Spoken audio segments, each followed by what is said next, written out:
취재 편의점 시작하겠습니다. 김건희 특검법 세 번째 의결을 했지만 결국 또다시 대통령의 거부권 행사로 25번째 법안 사실상 부결된 상황입니다. 정치권에서 이러저러한 노력을 하지만 대통령의 끊임없는 거부권 행사로 이 특검법이 과연 언제 어떻게 통과될 수 있을지 귀추가 주목되는 상황인데요. 오늘은 이 문제 포함해서 다양한 정치 현안들 국회 법사위 소속이신 조국혁신당 박은정 의원님 모시고 자세한 말씀 들어보도록 하겠습니다. 의원님 어서 오십시오. 네, 안녕하세요. 네, 잘 지내고 계시죠? 네. 오늘 눈이 굉장히 많이 왔는데 서울에요. 오시는 길 불편하진 않으셨습니까? 예, 좀 일찍 출발해서 네. 일찍 도착했습니다. 그러니까요. 오늘 아마 출근길 대란이었던 것 같습니다. 그런 것 같습니다. 예, 서울에 굉장히 많이 눈이 왔는데 그래도 비교적 큰 길은 괜찮은데 골목길 이런 데는 눈이 굉장히 많이 있어서 아마도 오세훈 시장이 제설 작업 잘해줘야 할 텐데 걱정입니다. 네. 오세훈 시장이 제설 작업해야 되는데 어제 명태균 관련해서 기자회견하고 지금 정치가요 전반적으로 좀 본업에 집중을 해야 되는데 국민의힘은 지금 당원 게시판 문제로 지금 소란이고 또 서울시는 또 여론조사 문제로 난리고 뭐 이런 것 같습니다. 정치 현안들 하나하나 여쭤보도록 하겠습니다. 28일 날 그래도 이번 주 목요일에 국회에서 김건희 특검법 재의결될 걸로 생각을 했는데 내달 10일로 미뤄졌습니다. 이렇게 한 특별한 이유가 있을까요? 우선은 이제 국민 여론을 좀 더 환기시켜가지고 김건희 특검법의 정당성을 더 알리려는 노력이 필요하다. 그리고 그 충분히 승산이 있다 이렇게 판단한 것 같습니다. 민주당 지도부에서도. 그리고 지금 이재명 대표에 대한 위증교사 무죄로 정치검찰의 무리한 기소가 좀 드러난 편이잖아요. 그래서 그 국민들께 이 정치검찰, 검찰 정권의 무도함을 좀 더 알리고 그래서 그렇다면 이제는 김건희 여사에 대해서 수사해야 되는 거 아니냐. 야당 대표에 대해서는 이렇게 무리하게 계속 수사하고 기소하고 재판하고 있는데 그런 점을 좀 알려서 12월 10일 날 이제 국회 정기의 마지막 날 김건희 특검법을 반드시 통과시키겠다는 의지라고 생각을 하고요. 저는 좀 승산이 있다고 생각합니다. 그리고 어제 제가 지난번 김건희 특검법 때 이제 기권 포함해가지고 4표가 이탈하지 않았습니까? 국민의힘에서 그걸 감표하신 의원님을 만났거든요. 당시에. 그랬더니 그 기권 2표 중에 하나는 가에 가까웠대요. 가에 가까웠다. 어떻게? 그래서 그러니까 국민의힘에서도 그러니까 사실은 이제 가가 3명이 된 셈인 거죠. 그리고 이제 기권도 그렇고 그래서 4표만 더 확보하면 되는 거 아닙니까 지금? 그럼 4표는 충분히 저희가 지금 뭐 친한계나 이런 쪽 중심으로 해서 넘어올 가능성이 있다. 그래서 12월 10일 날 김건희 특검법 통과되는 날이 되지 않을까 그렇게 기대하고 있습니다. 박근혜 국정농단 때 12월 9일 날 맞습니다. 것 같은데 어쨌든 탄핵 소추안이 가결됐던 날인데 12월 10일 날 김건희 특검법이 통과될지 뭐 지켜봐야 될 것 같은데 제가 좀 하나하나 여쭤보도록 하겠습니다. 첫 번째 정치검찰의 무리한 기소와 관련해서는 이재명 대표의 위중교사 재판이 있던 날 동시에 김학의 언론은 불법 출금이라고 명명했는데 이걸 이제 바꿔야 될 것 같습니다. 합법 출금. 김학이 출국 금지한 것은 합법이었다라는 판결이 나오는데 이것도 사실은 대단히 무리한 기소였다라는 비판이 나오는 것 같아요. 네, 윤석열 대통령이 검찰총장 시절에 정치를 하는 명분 당시에 이제 제가 보기엔 정치 수사라고 보여지는데 그것이 김학의 출금 수사하고 월성원전 수사예요. 그것이 지금 두 사건 모두가 대대적으로 지금 무죄가 선고되는 거잖아요. 그리고 김학의 출금에 대해서 항소심에서 굉장히 의미 있게 판단하신 게 출금 자체가 적법하다 이렇게 판단을 했습니다. 그러면 이것은 이규현 지금 대변인 조국혁신당 대변인의 출금 자체가 적법했다면 이거야말로 정치적인 수사, 정치적인 기소였던 거죠. 당시에 뭔가 문재인 대통령 청와대를 향해서 불법하게 출금을 기획하고 이렇게 했다고 공격하는 윤석열 검찰총장 입장에서는 정치검찰에 마치 살아있는 권력의 수사라는 프레임을 씌워가지고 것으로 당시에 그 정권을 공격하는 맞습니다. 이런 살권수. 수단으로 예. 예, 사용을 했던 거라는 판단을 받은 거 아닙니까? 그래서 굉장히 항소심에서 무죄가 난 건 다행이지만 그동안 이 정치검찰의 기소로 고생하셨던 이 뭐 차규근 저희 네. 의원님 포함해가지고 너무너무 안타까운 일이죠. 그러니까요. 피해자들이라고 저는 예. 생각합니다. 그러니까 그 지금 이규원 대변인 같은 경우에 당시 현직 검사를 네. 대검이 기소를 한 거 아닙니까? 네, 그렇죠. 검찰이 이를테면, 기소를 한 거죠. 뭐 그 제 식구 감싸기라면 정말 둘째가라면 서러운 검찰 조직에서 그 검찰의 그 과거사 진상 규명 위원회 네. 위원이었던 그 검사 실무 검사를 기소를 해서 4년 동안 재판받도록 한 네. 어마어마한 조직이다라는 생각이 좀 들기도 하는데 그 이재명 대표 위증교사만 하더라도 이게 20년 전 사건 22년인가요? 네, 22년 전 22년. 사건을 소환해가지고 한동훈 대표가 자랑하듯이 이거 그 검수완박이었으면 기소도 못할 거였는데 내가 그래도 이거 찾아내가지고 기소한 사건이다. 그러면서 이제 법정 구속까지도 예상을 하기도 했었는데 결국에는 무죄에 나왔습니다. 그런데 국민의힘 주변에서는 항소심에서 이거 뒤집어질 가능성이 매우 높다 이런 전망들을 하는데요. 검사 출신인 의원님께서는 좀 어떻게 보십니까? 한동훈 대표의 그 뭐 자기 말로는 검수 원복인지 뭔지 네, 뭐 검수 그 얘기 원복. 하는데 그래서 지금 이게 무죄가 났잖아요. 자기가 무리하게 그렇게 해가지고 예. 굉장히 할 말이 없을 거고 예.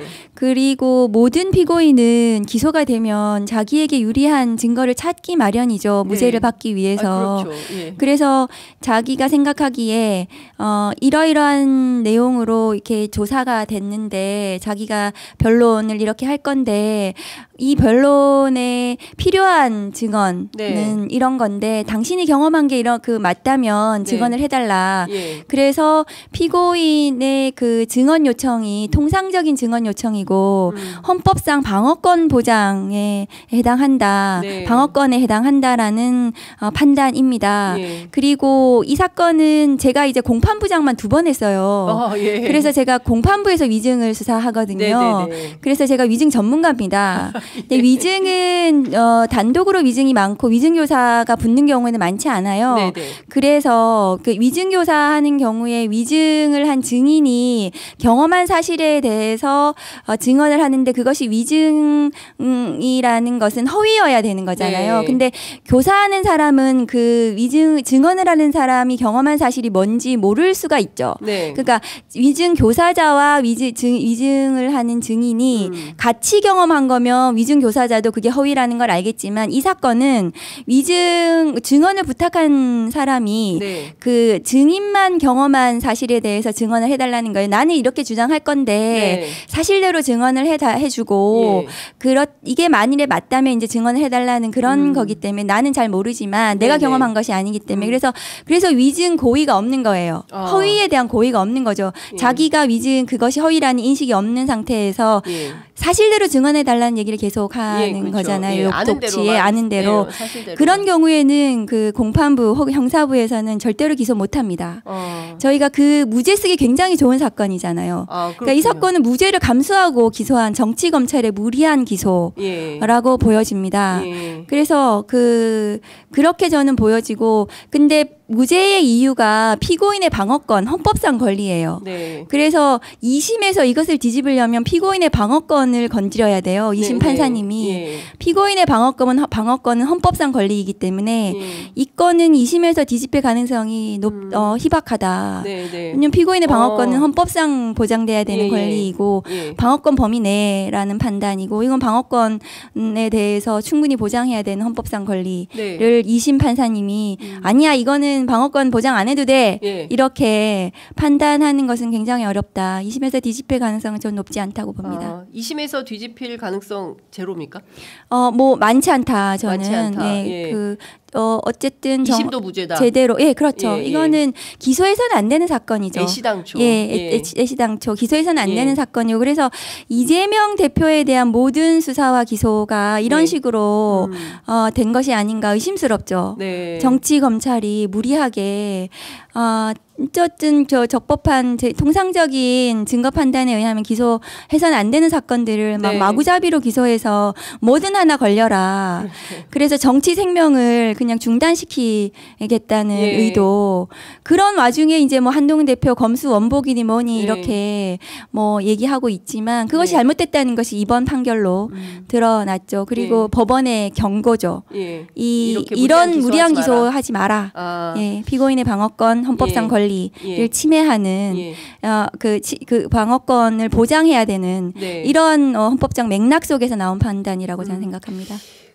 지금 이재명 대표도 막 여러 가지 재판을 지금 막 받고 있어서 많은 분들은 도대체 몇 개를 받고 있는 거예요. 잠재적 범죄자 취급을 하고 있고 대통령이 뭐 이제 그런 측면도 있는 상태인데 어쨌든 무죄가 나온 거고 항소심에서도 무죄 가능성이 높다. 이제 의원님 이렇게 전망을 해주셨고요.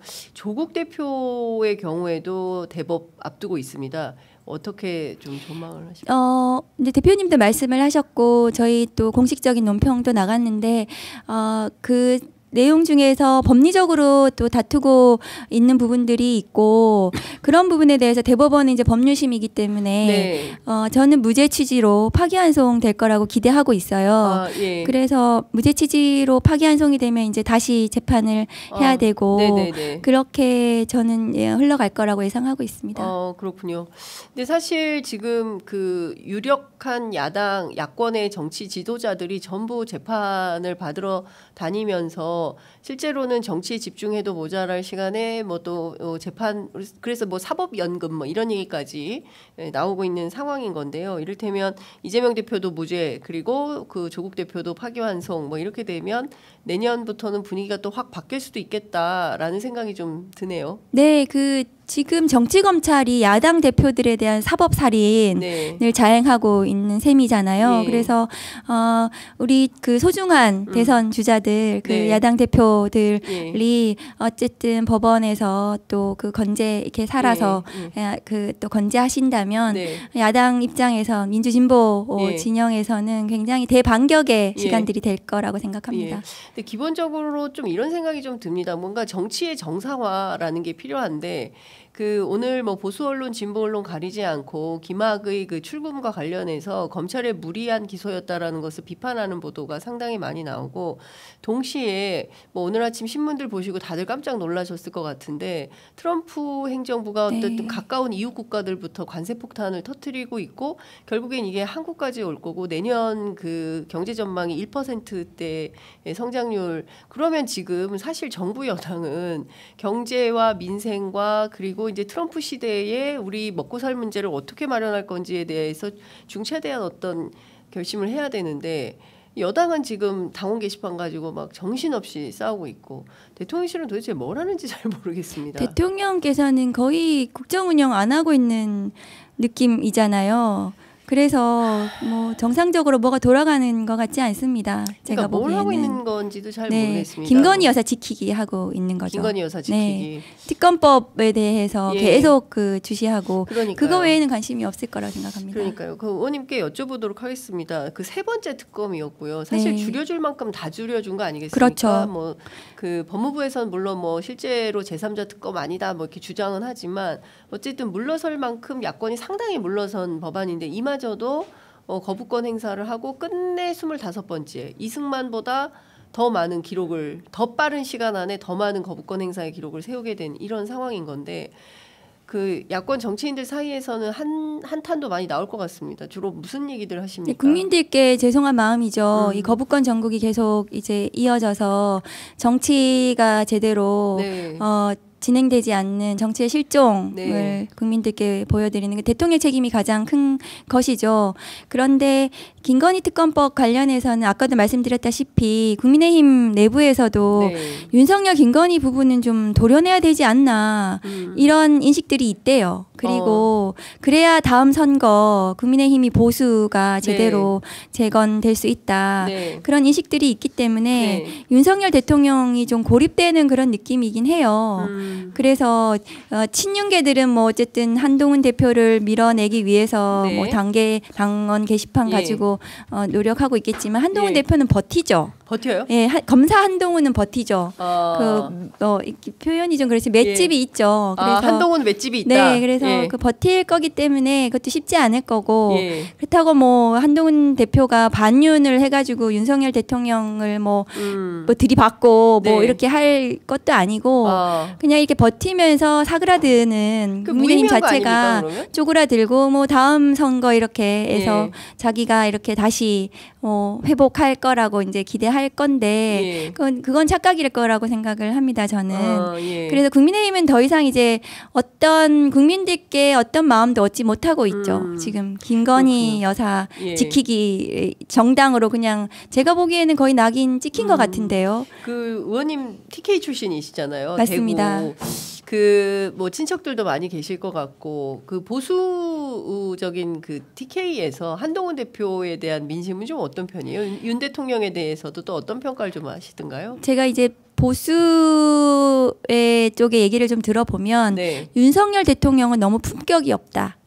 품격이 예, 없다. 그리고 그 부인한테 휘둘려서 그 너무 이렇게 자기가 제대로 뭘 못하고 부인이 시키는 대로 하는 굉장히 남자답지 못한 그 보수의 언어로 그렇게 평가를 해서 거의 포기한 것 같아요. TK에서도. TK가 포기한 대통령이다. 그리고 한동훈 대표에 대해서는 아직도 이제 조금 기대하고 있는 편인데 그래도 사람이 너무 그릇이 작은 거 아닌가. 너무. 그래서 별로 이렇게 막 한동훈 대표가 이제 처음에 나올 때는 댄디한 뭐 팬덤을 막 이렇게 형성을 했는데 지금은 그런 것도 많이 사그라든 것 같습니다. 그렇군요. 그리고 이 검사 정권을 경험했잖아요. 국민들이. 그러면 이 검사 출신에 대해서는 그것이 대안이라고 생각하지 않을 것 같아요. 저는. 근데 사실 당원 게시판 논란만 하더라도 그냥 가족이 아니면 아니다라고 한마디만 하면 끝날 사안을 그리고 한동훈 대표의 평소 그 성정을 보면 이런 거 그냥 넘어가지 않으시잖아요. 이를테면 뭐 해킹을 당했다거나 아니면 누군가에 의해서 도용을 당했다거나 오늘 뭐 동아일보 보도를 보니까 7분 만에 그 장모와 모친이 동시에 똑같은 내용의 글을 막 달았다. 뭐 이런 내용들이 이제 추가로 확인된 정황이 보도가 되었던데 이 정도면 누군가에게 도용당했을 가능성이 있는 거지 않겠습니까? 그러면 이걸 왜 적극적으로 안 할까? 그것도 사실 의문입니다. 의원님 어떻게 보세요? 도용당했을 가능성이 있다고 보는 것은 아직은 좀 뭐 이른 판단이고 그 한동훈의 스타일상 정말 이해가 되지 않는 거잖아요. 뭐 보통 때의 스타일 같으면 장해찬 전 최고에 대해서 고소를 하고도 남을 것 같은데 근데 그 대응하는 방식은 굉장히 검사스럽죠. 검사들은 아무런 의미도 없는 말들을 하잖아요. 법과 원칙에 따라서 수사하고 있다 뭐 이런 식으로 뭐 그리고 한동훈 대표가 지금 버티는 거는 뭐 그 수사를 지켜보자 뭐 이런 정도로 나중에 뭐 실체가 규명되지 않겠나 뭐 이런 정도로 계속 버티기를 하고 있는 거죠. 근데 국민들은 혹은 특히 이제 국민의힘 지지자들은 왜 저러나 점점 실망감이 커지겠죠. 제가 그 국민의힘 쪽 취재하면 이 사람은 검사라는 사실을 잊어서는 안 된다. 그렇기 때문에 그 뭐 여론조사 TF도 만들고 뭐도 하고 할 때 아마 수사하듯 할 거다. 이제 이런 얘기를 합니다. 그리고 싸우겠다라는 결심을 했다는 거예요.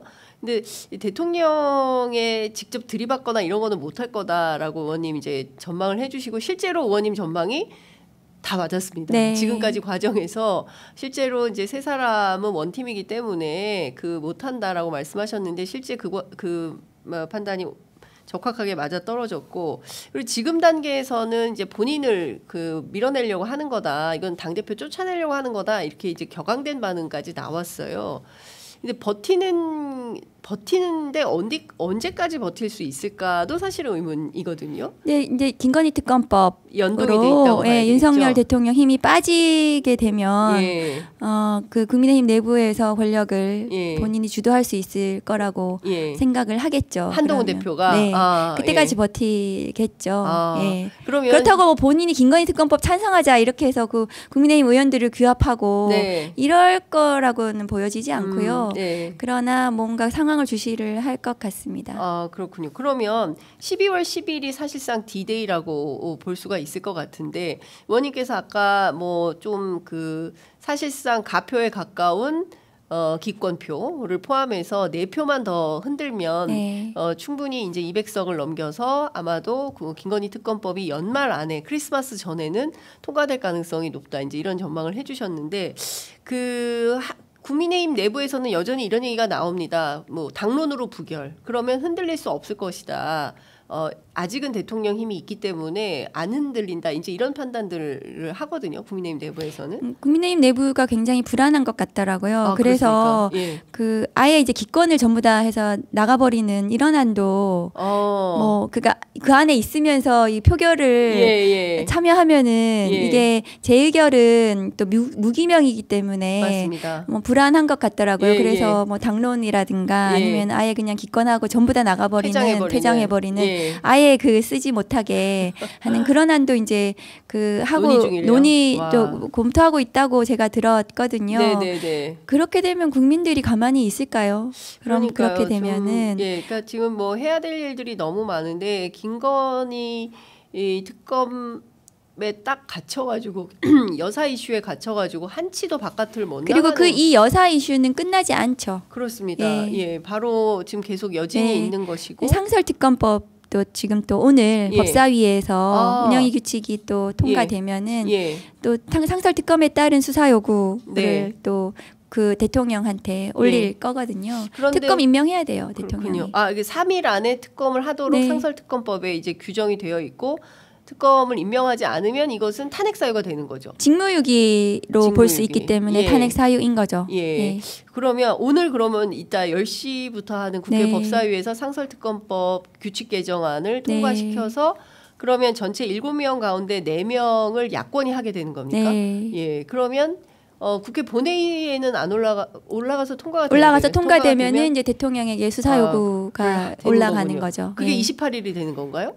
그 이제 오늘 법사위 통과해서 본회의에 이제 언제 올라갈 건지는 한번 또 논의를 해봐야 결정을 하겠죠. 그렇군요. 빠르면 목요일이 될 수도 있습니까? 그렇죠. 빠르면 목요일이 될 수도 있고. 근데 이제 김건희 특검법이 지금 조금 미뤄졌기 때문에 아마 조정하지 않을까 싶습니다. 더 뒤로 미뤄질 수도 있겠습니까? 그렇군요.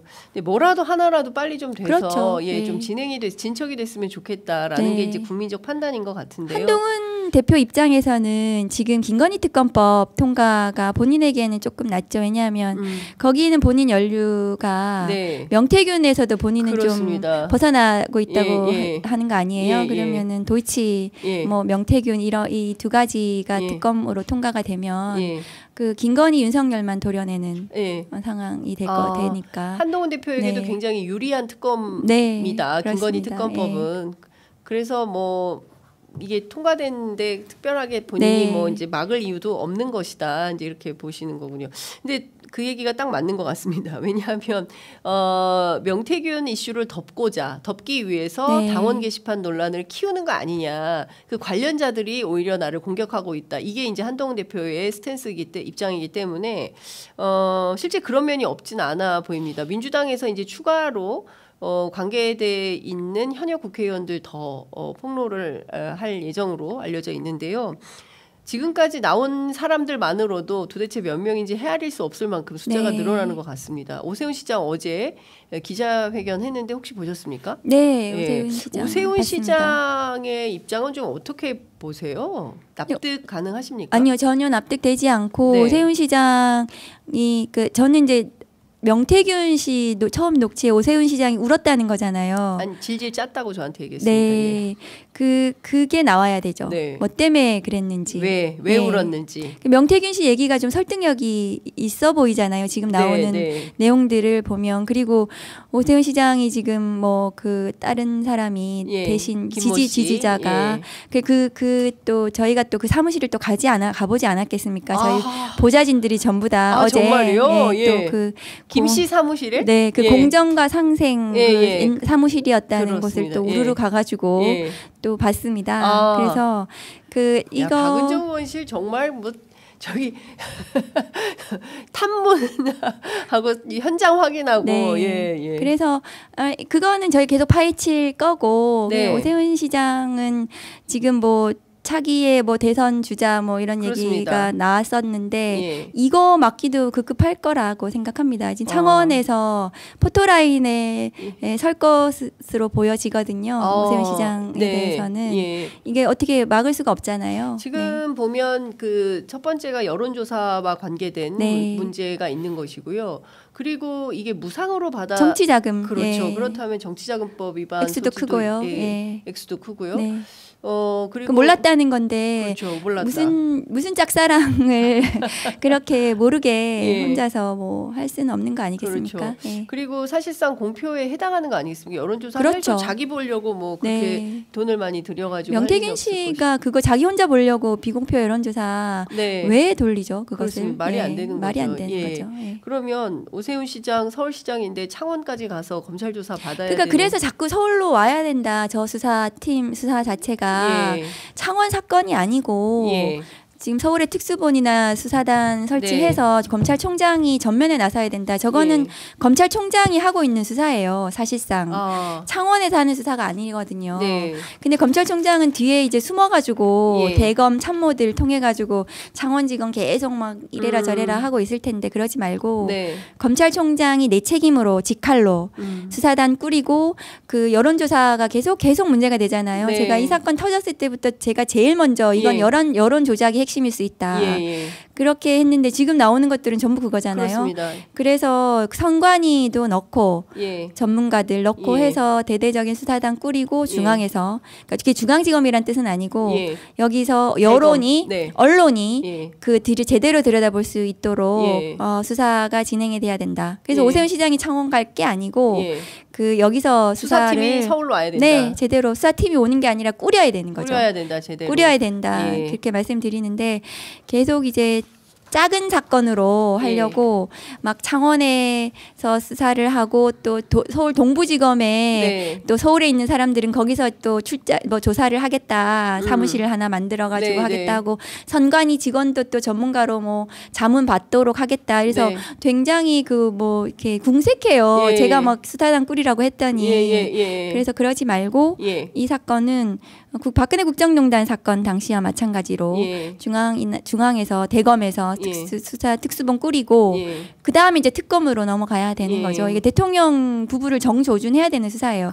그 대통령실, 대통령 부부 휴대폰 압수수색 강제 수사를 해야 되는 거죠. 바꿨다고 하는데요. 네, 교체. 그거 증거인멸. 아닙니까? 네, 그래서 이제 안 쓰는 거 아니에요, 그 휴대폰을. 그렇죠. 그러면 이미 제출이라도 하시라고. 이미 제출이라 스스로 협조하시면 되는 거죠. 이미 거기에 이제 뭐 명태균 여러 가지 증거 자료들이 있을 거니까 지금 육성이 나왔잖아요. 그러면 이미 제출을 해야 된다. 그 대통령 공직자이고 법과 원칙을 가장 누구보다도 수호해야 되는 분이잖아요.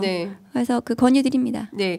그 지금 창원에서 저희들 뭐 그 취재팀이 기자들이 많이 내려가 있는데 그 검찰 주변 취재를 했더니 정유미 지검장은 조직 안의 신망을 이미 잃은 것 같다. 지도력을 상실했다. 뭐 이런 평가가 나오면서 동시에 권유식 차장, 이지형 차장 이 두 사람이 비윤인데 상당한 수사 의지가 있고 검찰 수사 들어갔을 때 윤석열, 김건희 관련돼서도 수사가 되더라 이런 주장이 나오는데 어떻게 보십니까? 두 사람 비윤 아니고요. 비윤 아니에요? 네, 그리고 그 창원지검장은 뭐 신망을 잃건 실망을 얻건 아무 상관이 없는 수사예요. 이 사건 수사는. 그래서 그리고 이제 그런 얘기가 나오는 거는 아마 밑에 어린 검사들이 수사를 하면서 뭐가 좀 이런저런 여러 가지를 하고 있잖아요. 명태균 얘기도 좀 듣고 그래서 자기들은 뭘 한다고 생각할 거예요. 그래서 그렇게 언론에다가 뭐 혹시 얘기를 하는지 수사관들이 얘기하는지 모르겠지만 대검의 능구렁이 수사 훨씬 더 잘하죠. 그 검사들보다 창원에 있는 검사들보다 컨트롤하고 있어요. 그래서 대검의 능구렁이들이 컨트롤하고 있다. 하고 있죠. 번지지 않도록. 그러니까 여기서 번지지 않도록은 대통령과 여사에게 번지지 않도록. 뭐 그거 포함해서요. 어디까지 맡고 있는 겁니까? 뭐 여러 가지 이제 지금 명태균을 구속했으니까 지금 안심하고 있는 상태일 거예요. 그래서 뭐 더 이상 뭐 명태균에 통해서 대통령과 직접 여사와 직접 이렇게 한 거는 명태균, 이준석이에요. 그렇죠. 그렇죠. 그래서 지금 두 사람이 그 키가 될 수 있죠. 이 직접 증거입니다. 이것은 그러니까 들은 제3자적 증거가 아니고 간접 증거가 아니고 그래서 그 둘에서 뭐가 나오면은 굉장히 유력한 수사로 이어질 수가 있는 건데 그 두 사람의 진술, 이런 증거 이런 것들을 대검에서 들여다보고 건축을 하겠죠. 이준석 대표 전 대표도 지금 곧 아마 수사가 뭐 포토라인에 선다 이런 얘기도 있지 않습니까? 그렇죠. 이준석 대표도 곧 포토라인에. 그러면 지금 순서가 어쨌든 뭐 구속적부심 뭐 끝났고 지금 불려갈 순서를 따져본다면 오세훈, 이준석, 뭐 윤상현 이런 정도로 된다고 봐야 됩니다. 김종인 전 비대위원장도 뭐 언론에는 나오고 있고 그게 저는 이제 검찰발 언론 플레이라면 하는 것 같은 형식을 뭐 내용을 계속 언론에 이제 퍼뜨리고 있는 거 아닌가. 마치 뭐 누구도 부른다 그래서 하는 것처럼 그런 거 아닌가 싶기도 하고요. 그러면 그 전직 검사 박은정 의원님 보시기에 이 사건에 대해서 사실은 지금 드러난 언론을 통해서 드러난 사실관계만 종합하더라도 기소를 해도 몇 번을 기소를 하고 소환 조사를 해도 몇 번을 해야 되는 건데 김건희 여사 윤 대통령만 하더라도 육성이 나온 거 아니겠습니까? 그것만 봐도 딱 떨어지는 공소 사실이다 이렇게 얘기를 하는 그 법조인들도 있는데요. 어느 선에서 자르기를 하려고 하는 겁니까? 지금 그 구속영장 범죄 사실이 대통령과의 친분을 과시해서 이렇게 해서 맞습니다. 꼬리 자르기 한 거잖아요. 그게 이제 처음에 이 사건 수사를 규정한 내용일 거고요. 근데 그 언론이 계속 지금 보도를 하고 있잖아요. 그래서 언론이 제가 그래서 박성기 장관한테도 언론은 못 따라가고 있다. 이렇게 언론은 강제 수사를 해서 튀어나온 내용들도 아닌데 검찰은 강제 수사를 할 수 있지 않습니까? 그렇습니다. 그러면 훨씬 더 많은 증거라든가 사실들을 규명해낼 수 있는데도 불구하고 언론이 지금 내놓고 있는 내용들을 검찰이 뭐 따라갈 것인지 그것을 허덕거리고 있는 상황이죠. 그래서 이 사건 수사는 지켜봐야 되는데 검찰은 지금 어떤 입장인가 하면은요. 빨리 특검해라. 빨리 이거 기록 빨리 갖다 주고 우리는 좀 벗어나고 싶어 이런 입장일 거예요. 그렇군요. 검찰 내부는 빨리 특검해라. 빨리 통과시켜라. 그래서 이 사건 넘겨버리자. 지금 기록 그대로 갖다 주겠다. 그런 입장일 갖다 거예요. 주겠다. 그리고 우리는 자유로워지고 싶다. 그렇죠. 그래서 이제 대통령과의 불편한 관계도 좀 털고 특검이 알아서 수사는 세게 하시고 드러난 사실을 덮을 수는 없는 노릇이고 뭐 이런 단계에 와 있다고 봐야 되겠네요. 네, 알겠습니다. 저는 그래 보여집니다. 네, 아이고 지금 33분이어서 가셔야 되는데 저희가 최혜병 특검 얘기를 하나도 못 여쭤봤습니다. 이게 지금 국정조사 국면으로 넘어가는 거죠? 네, 국회의장님께서 결단하셨고 국민의힘에서는 지금 뭐 부정적인 입장하고 있지만 어쨌든 국정조사를 관철해서 진행을 할 거라고 저는 생각합니다. 그렇군요. 어쨌든 이렇게 되면 그 연말해서 연초 사이에 최혜병 그 순직 사건과 관련해서는 청문회 전국이 다시 또 열릴 수 있겠습니다. 맞습니다. 그리고 1월 9일 날 박정훈 대령에 대해서 선고가 지금 잡혀 있잖아요. 맞습니다. 그때까지 국정조사로 진실을 규명을 하고 박정훈 대령이 무죄가 나면 그러면은 이제 수사 외압에 이게 지금 이제 드러나는 거잖아요. 그것이 이제 확인이 되는 거 아닙니까? 그러면 이제 이 최혜병 특검, 최혜병 순직 수사 외압에 대해서 이제 대대적으로 수사가 진행이 돼야 되고 대통령이 책임져야 되는 거겠죠. 그 의원님 그 빠르면 국조 청문회는 며칠부터 시작된다고 보면 12월 중순으로 12월 중순. 그래서 12월 지금 이제 국정조사 그 구성을 하면 특위를 구성을 하면 저는 빠른 시일 내에 지금 조사가 잡힐 거고 하루로 끝나진 않을 거거든요. 조사가 여러 며칠을 조사를 할 거고 12월 중으로는 이게 국정조사 결과를 국민께 보여드릴 수 있다 생각합니다. 그렇군요. 아니 그 최소한 뭐 일주일 정도 하지 않나요? 그러니까 그 증인을 이제 얼마나 소환하려면 예. 저 출석 요구하려면 일주일 전에 이제 그렇죠. 증인 요청해야 되고 그러면 이제 날짜가 잡힐 건데 12월 중순 정도로 네네. 잡힐 거고 그러면 한 뭐 일주일이나 며칠이나 이렇게 해야 되는 거죠. 국민의힘은 분위기가 어떻습니까? 국민의힘은 지금 이제 아유 그동안 뭐 청문회도 하고 이거저거 많이 했는데 또 하냐 이런 입장인데 예.